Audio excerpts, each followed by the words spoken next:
नमस्कार. स्वागत आहे तुमचं माझ्या यूट्यूब चॅनलवर. तर मित्रांनो, सन 2025-26 मध्ये कृषी यांत्रिकीकरण उपअभियानाअंतर्गत रुपये 20,414.58 लाख किमतीच्या वार्षिक कृती आराखड्यास या ठिकाणी मान्यता देण्याबाबतचा जी.आर. 2 मे 2025 रोजी या ठिकाणी महाराष्ट्र शासनाने निर्गमित केलेला आहे. तर हा जी.आर. तुम्हाला या ठिकाणी राष्ट्रीय कृषी विकास योजनेअंतर्गत कृषी यांत्रिकीकरण उपअभियान योजना राबविण्यासाठी केंद्र शासनाच्या प्रकल्प मंजुरी समिती PSCने दिलेल्या मान्यतेनुसार सन 2025-26 या आर्थिक वर्षाकरिता केंद्र हिस्सा रुपये 12,248.75 लाख व त्यासाठीच समरूप राज्य हिस्सा हा 8,165.83 लाख याप्रमाणे एकूण रुपये 20,414.58 लाख निधीच्या वार्षिक कृती आराखड्यास खालीलप्रमाणे प्रवर्गनिहाय प्रशासकीय मान्यता प्रदान करण्यात येत आहे. म्हणजे या ठिकाणी 20,414 कोटी रुपये हे या ठिकाणी प्रवर्गनिहाय तुम्हाला या ठिकाणी मिळणार आहेत. तर यामध्ये तुम्हाला सर्वसाधारण,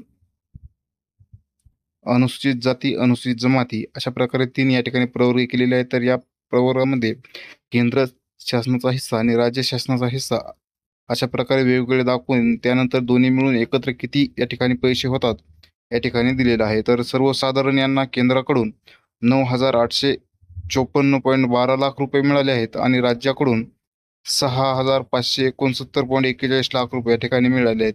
असे मिळून सर्वसाधारणला 16,423.53 लाख रुपये या ठिकाणी मिळणार आहेत.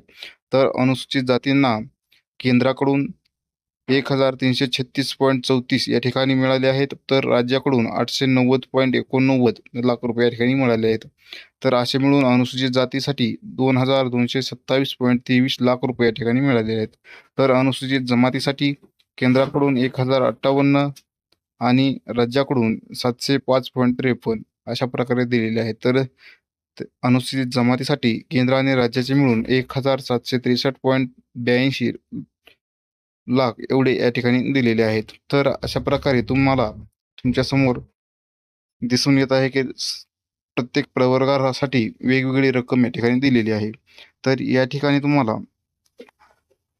सदर योजनेअंतर्गत ट्रॅक्टर या बाबीसाठी अनुसूचित जाती, जमाती, महिला व अल्प व अत्यल्प भूधारक शेतकऱ्यांसाठी किमतीच्या 50% किंवा 1.25 लाख यापैकी जे कमी असेल ते आणि इतर शेतकऱ्यांसाठी 40% किंवा 1 लाख यापैकी जे कमी असेल ते याप्रमाणे अनुदान देण्यात येणार आहे. तर या ठिकाणी अभियानाकरिता वितरित केलेला निधी केंद्र शासनाने वार्षिक कृती आराखड्यात मंजूर केलेल्या बाबींवर खर्ची टाकावा. तसेच अनुदानाची रक्कम लाभार्थ्यांना महा-DBT प्रणालीद्वारे आधार संलग्न बँक खात्यावर सार्वजनिक वित्तीय व्यवस्थापन प्रणालीद्वारे जमा करावी. तसेच इतर यंत्र अवजारांच्या बाबतीत केंद्र शासनाच्या कृषी यांत्रिकीकरण उपअभियानाच्या मार्गदर्शक सूचना, अटी व शर्तीचे काटेकोरपणे पालन करण्यात यावे अशा प्रकारे या ठिकाणी दिलेलं आहे.